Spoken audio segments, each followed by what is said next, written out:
Welcome to the Business Spotlight series. My name is Hugo Breton. I'm a senior partner at Action Coach Halton, and today I'm here with Karan Singh, the co-founder of Urban Land Group. So we're going to be talking about his business, his journey, best practices, and share a pitch into what it's really like to build a business. And I'm very excited because Karen will go a little bit deeper into the sales process, which is something critical for any business to be successful. Um, so Karen, welcome. Very excited to have you here. Thank you, Hugo. Good morning, everyone, and it's a pleasure to be sitting in front of you and going through my journey. And yeah, as we all have our own unique ways, and I'm looking forward to it. Excellent. Now, for the audience, if this is your first time on the channel, be sure to like and subscribe to get notifications when we drop new conversations just like this one. So Karen, welcome again, and thank you for being here. So why don't you start by telling us a little bit about yourself and Urban Land Group? What is it that you do? Yeah, sure. So Hugo, I'm married with the two beautiful kids, two boys. Background, I'm from Australia originally. Lived on North Queensland, so from Gold Coast. Both my kids were actually born there. 9 and 6, Aiden and Noah, both of them. Moved here a couple of years ago as my wife is from Canada. Um, Started the business Urban Land Group with my partner this year, Sunny Gari. He's an ex-developer, and we do a lot of consulting work. So we've been in touch with each other from the last 4 years since I've been coming here, and we had that sort of passion of bringing that development side and the realtor side into the one business model where everyone can access to not only the selling and buying of real estate, typically land real estate, right? But also be able to get an access to the expertise of ex-developers and in terms of consulting services and going into further searching the land they need. So that's what the idea came up with, Hugo, and we started this year, and we're glad we did it because the response we're getting is amazing. Because people are finding it so much easier, especially in a land investment. There's not much data out there. People actually appreciating someone coming up with that background where we can provide them the datas and the comparables, right? Comparables before they make the decision. So yeah, it's been amazing last 8 to 9 months, I would say. Okay, great to hear. And tell us, who is your ideal client? Like who are you connecting the best with? So mostly it's the on the seller side, it's the most farm owners or landowners. So we deal with from land from anywhere from 2 acres up to 200 acres. Either it's a developable land, commercial, industrial, residential. So that's from our client, one of the client side. And we are mainly in touch with a lot of big developers we talk about in GTA or Ontario specifically. So we in touch. What our buyer side is mostly our big developers, first-time investors, land bankers, or someone want to just park their money somewhere, in, especially in the land in a growing areas. Um, and we help them out as well. So it's mostly investors, developers, and the sellers. Okay, great. And let me understand a little bit better of where you're adding value. But what I understand then is Urban Land Group, you're creating those connections between the investors and the landowners, and then as well providing that consulting and connecting with others who can help execute projects or Correct. Yeah. So what we're finding out, Hugo, is recently is a lot of land has been owned by from generation because it's a generation wealth been owned by the families, who's moved here a long, long time ago. It's been inherited now by a lot of kids which are in our age, especially in 40s, 35s, very well settled in their own life. Have no idea about where the land is located, what their land is worth it, which is owned by their family. So we are really finding out that they're connecting with us. We're providing them the insights. So because we are in touch with a lot of planners, so we work with very closely with a lot of planners, a lot of architecture, a lot of tax solicitors. So we're providing the adding the value for kids in that sense that before they actually take the property to the market, if they're looking to sell, or our consulting services take their raw land from zoning to approved land with SPA, they're finding a huge value in it because when they're realizing the land is worth millions and millions of dollars, especially if it's sitting on the fringes of development or it's actually under the development, Mhm. they actually realizing the land is worth not only a couple of million, we're dealing with one case where the land is worth $25 million. So I believe with that background work, the work we're doing with the planners in-house, with all the big team we have, it's helping quite a lot of in that sense with the new generation realizing what the land is worth. Okay. Oh, okay, great. Let me go back to your introduction and because you said you started with the business with a partner, and sometimes Mhm. just finding the right partners or organizing the work is something that business owners should put some time and effort into it. So tell me Oh, a little bit how you two work together, how you split your roles. What's your role in the business? yeah, definitely. We try to stay out of our each other way. A lot of clash in the business. I believe it happens is when we try to step on other ways and trying to do someone else's job, which we're not good at. We all have our own strengths. We all have our own weaknesses. We just gotta realize what are they, which I think we have now. We've been sort of working around these things from last 3, 4 months very closely. For example, Sunny. He's very good in the numbers in sense of the sites comes through. He can do a run his own performer. He can run the cost of the build because he's done that in the past. So at that time, I just try to stay away from it. I said, look, man, this is your work. You get to do it. And when it comes to the selling, the finding the listings or getting in touch with the developers or sellers, he try to stay away from it too because and to be honest, that's very important for someone out there who's looking to create that partnership and work very closely because we don't realize until we actually go into the business with someone that what are the things we could clash on. Because from the high level, it looks different, but when you actually going into the business, you're creating different sort of environment between it. So if you could, like, I think if you could specify your roles from the Mhm. start, it Mhm. definitely helps. So we do attend to stay away from each other roles. We have our own roles which we focus on. And end of the day, we just do a big debrief over the phone, 40, 45 minutes. We speak about our wins. We speak about our opportunities, what are our opportunities for the next day. And it works like a magic, to be honest. Okay, great, great.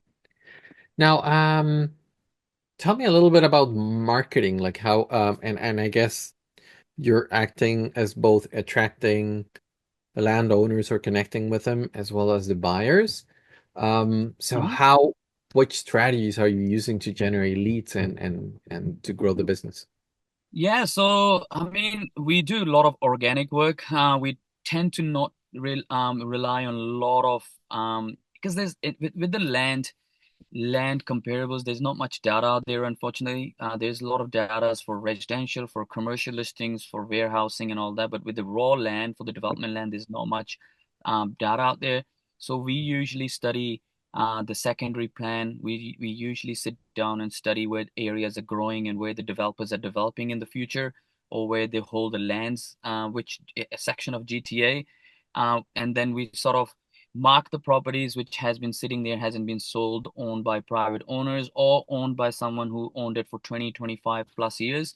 We tend to send them the emails introducing ourselves with our company profile and use the data scrape to grab all the emails for these guys, investors or the developers, and direct email them. It works because we're literally getting into the inbox directly and hey, we're getting into the point that look, this is what we are, and this is who we are. This is what we can do for your land. And if you're interested, you get in touch with us. But marketing, especially, has played a big role for us. We've got two virtual assistants who's actually helping us to um, do all the work for us, especially from social media to data scraping to sending the emails to the developers, regularly getting in touch with the clients, and staying on top of a game. Okay, okay, great. Um, let me go into that a little bit. So how did you um identify all of these tasks that you could delegate and what makes it how do you make sure that you're delegating as much as possible and it's being done effectively by the VA? Absolutely. You know, it's funny you asking that question because I recently came across the book I've been reading, How to Manage Yourself. It's about delegating. We tend to sometimes when we get a business owner, we think, well, we have to do everything, which is fair. You know, it's your business, it's none of their business, your staff business. But delegating is very important. So again, we delegate the stuff which we think we someone else can do a better job for us. So we try to delegate, I think 70 to 70% of our work to our VAs. And every day we have our own form on a WhatsApp and emails. They make sure every day when they finish it up, they make sure they send us all the updates. What have they done? What are the tasks they started from today, from the morning? And we make sure we follow them every single day. But yeah, delegating is very important, and we tend to do that as much we can to free the time for us for the stuff we're good at. I don't want to be doing the stuff which I'm not good at and wasting my time, my energy on it when I suck at it. And at some point of your business, I think you got to realize there's some things you're very good at it, and there's some things you're not that great at. You suck at it. You just got to make sure you find someone who's better than you on that, and you delegate that stuff, right? Yeah, yeah, absolutely. I love that. Yeah, yeah. I'm finding, maximizing that your time in those things that you're great at. So yeah. Absolutely, because I previously I was a project director for Wyndham Hotels worldwide. I lived in Thailand. I've managed their portfolio in Asia and South Pacific as well, and I tended to do everything myself. I was running around. I was out of energy every day. I was like because I wasn't delegating. So you learn hard way. Yeah, yeah, yeah. Um, so uh, what is your vision in terms of growing the team over time? And maybe even let's get started with what do you see the business in the next 3 to 5 years? Yeah, sure. So our vision is very clear, Hugo. We wanted to be a agency, a real estate firm known for just land specialist. Um, someone people can rely on with in terms of data, in terms of the knowledge, in terms of the expertise, in not just because only the selling the land. We're not a realtors where we're just gonna sell the land. We want to make sure we unlock the true potential of your land, as our slogan says on our website. How we do that is we want to make sure we check everything. We check the zoning. We check if there's any conservation on the land and how we can maximize that sort of land potential. When you actually take the land to the market. So our vision is clear. We wanna be a real estate firm known for land specialist, and someone people can rely on in terms of expertise and data. And in 5 years, I see myself with brokerages everywhere in GTA. And my passion has been from the day one is to create a team who's hungry, who doesn't mind grinding. I don't really, when I used to hire in my previous role as well, I never hired, obviously experience counts, but my mostly I hired people based on their hunger and how willing to learn. What's their hunger to learn. So we want to create that team in the GTA. We want to separate ourselves from that crowd. Hey, we're not just the realtors. We are realtors with the knowledge and with the services of everything under one roof, from selling your land to consult your zonings if you want to change the zoning of your land, to even project managing if you're looking to develop that land in the future. Okay, And I don't okay. and I don't think there's many agencies actually doing that right now at that level. Yeah, yeah. I like that combination and really to focus on your strength. So let me go back to focusing on your strength. So I know that you were sharing that you come from a sales background. Um, so what was your journey in terms of learning about sales and getting good at it?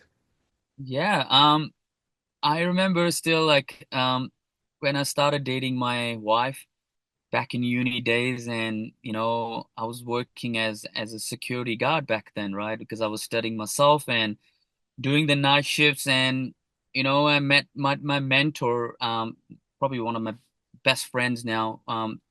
Joseph, he's the one who actually hired me back in timeshare business. So I started in timeshare, which is as salesy it gets. You're selling someone in 90 minutes when they're coming for a presentation. So I just sort of started because I needed the money. Back then, I didn't have even money to propose to my girlfriend to be able to buy the ring. So my only motivation back then was just to have extra money and buy her that ring because I wanted to propose her within the 12 months. And Yeah. I enjoyed it when I started. I started seeing that sales, I believe everyone's in sales job at some point of their life, um, from mother from mother to a judge to a lawyer to a doctor. Everyone's selling either they're selling the degrees because they studied on it, and they're selling the ideas to the clients or future clients, or mother sells their ideas. I'm, as a parent, as a dad, I sell my idea to my kids every single day, right? So we're Hmm. making decisions and we're selling every single day. We just don't realize. So I love that sort of sense. You know what? I'm actually helping people out. Back then, I was selling holidays. Someone's coming, sitting in front of me. I get to talk to them. I get to get better at talking, better at creating the relationship. And I'm a very much a relationship guy. So any of my customers who I've dealt in the past, I've dealt it as my own family. I've never ever taken that as oh, they're just one of my clients, you know. So my passion really started back then when I started with Wyndham, and I Hmm. saw me growing really quick in that big organization, right? From sales consultant to sales manager, sales director, then I was a project director, then I was an area director in Thailand, as I mentioned. I was running a team of, I think, 50 to 60 people with different culture background, Philippines, a lot of Chinese team from China and Thai, obviously, and then the consultant from all around the world. So yeah, that's sort of my journey in sales, and since then I've never looked back. It does get stressful sometimes because you're not on a payroll, or you running your business, your own business, and you creating your own check. But I Yeah. will not do anything else because it's just in my blood now. I love helping people. It doesn't matter in what sense, right? Okay. Okay. And in the work that you're doing today, what have you found to be the most challenging part around sales, Karen? Obviously the market right now, it's very challenging in terms of real estate, as you know, Hugo, everyone knows about it. But I don't think generally as a challenge. I always think as opportunity because it's just how you feed your brain. If you Hmm. think as a challenge, then you start seeing the hurdles. But if you think as opportunity, you see the solutions to it. So from the day one, I'm a very strong-headed person. A lot of time people come and tell me this is happening, the market is this is happening. Oh my God. Like, I try not to listen to it. But coming back to your questions, of course, we all have our challenges in our businesses, especially in today's market, but there's always a solution or creative. You can be creative, there's always an opportunity. Okay. Okay. Um, you talked a little bit about it, but I was going to ask, coming from the previous corporate role that you had, um, why did you Mhm. choose to go into business as opposed to working for someone else? Again, that's something has been in my head from very, very long time that I would love to one day run my own team. My happiness has really started coming when I took my role as a sales manager, Hugo, with Wyndham, and then my team making money when they used to come to me, hey, Karan, I really needed this money for my such and such family or whatever the reason was, and they making a good commission and good bonuses and making good money that sort of transferred into my, oh, you know what, that's my passion. I always wanted to see my team winning because end of the day, if my team is winning, I'm winning. People don't realize that. It's never has been about me. It's always been about helping my team members to grow, because when you do that, it certainly will grow you as well, so that sort of has been in my back of my head for a very long time, and I Mhm. wanted to transfer into something which I can create and leave the legacy for my kids, and do something on my own. Okay, great. Um, so as we start wrapping up, I wanted to ask a few quick questions. Sure, And again, well, think about it like one or two words, like just short answers, Karen. sure. Um, so first one is, what is the key to success for you? Consistency. Okay. Consistency. The reason being is motivation only takes you to up to that level, but if you're not consistent, you will not be able to break through. The day, especially when you don't feel like getting out of the bed, you maybe cried a couple of times in your business because the thing's not going as you wanted to, but you gotta stay consistent, man, because if you do that, the day will come when you break through. Okay. Okay. What is one piece of advice that we maybe haven't covered during this conversation that you would leave for other business owners?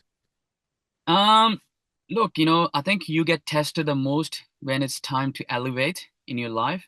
So when and that's so true. Whenever it's time for you to elevate into the next level, you will get tested the most. So when you get to the level, just don't break, don't give up, just keep going. Okay. Okay. Yeah, that's great advice. Thank you, Karen. And what is one book or podcast or something, knowledge about business that you've been that either is your favorite or you've been reading recently?